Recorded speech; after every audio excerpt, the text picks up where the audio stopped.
Alain, propos sur la religion. Deux faces de la religion. Acceptation, ce n'est toujours que la moitié de la religion. L'autre est révolte, revendication. Appel contre ce qui est, vers ce qui devrait être. Mais cet autre aspect n'est pas assez familier aux fidèles. Il y a de la passivité dans la religion. On y craint le bruit et le nouveau. On y dort sur les deux oreilles. Cela ne conduit pas à une forte pensée. Tout au plus à une poésie un peu molle, trop humaine. Il y a des devoirs d'acceptation, ou, si vous voulez, d'obéissance. S'accepter tel qu'on est, c'est l'hommage aux morts. Accepter le village natal, la terre natale, les compatriotes comme ils sont, leurs passions comme elles sont, leurs lois comme elles sont, c'est l'hommage à l'histoire. Si imparfaits que soient ces magistrats, ces électeurs, ces bureaucrates, ces terrassiers et leurs passions filles de la terre, c'est pourtant avec eux tous qu'il faut agir. C'est à partir de leurs idées confuses qu'il faut les instruire. Qui rompt le lien, brise ses outils. Or, c'est toujours avec un outil moins parfait que l'on fabrique l'outil plus parfait. Le premier marteau a permis d'en forger un autre. Ainsi, la première justice a permis d'en forger une autre, et la première paix d'en forger une autre. La société comme elle est enracinée, comme elle a poussé, comme un chêne au vent et à la neige, noueuse, tortueuse, par les guerres et les colères, est pourtant le moyen de vivre mieux, le seul moyen.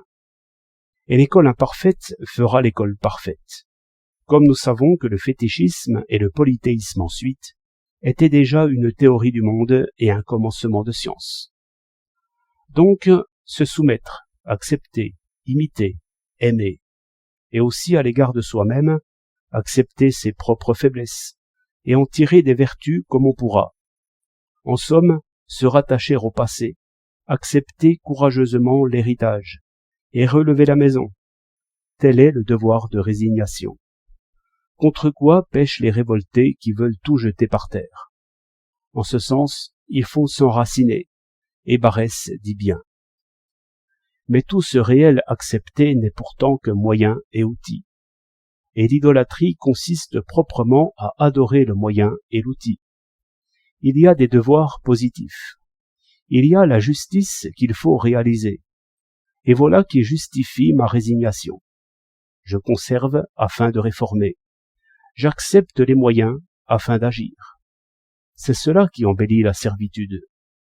J'aime ma patrie comme moyen pour une œuvre juste.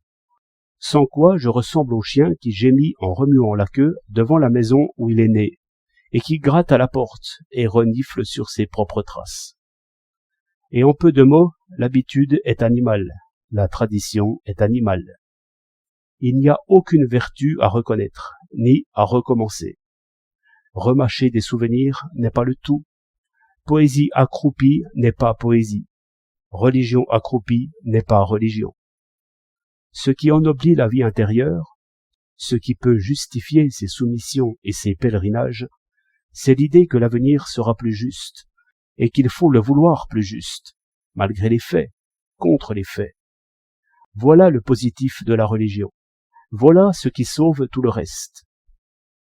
J'aime, dans le passé et dans le présent, les premières traces de la justice et les premiers travaux de la revendication. Sans cette vue, rien ne vaut rien.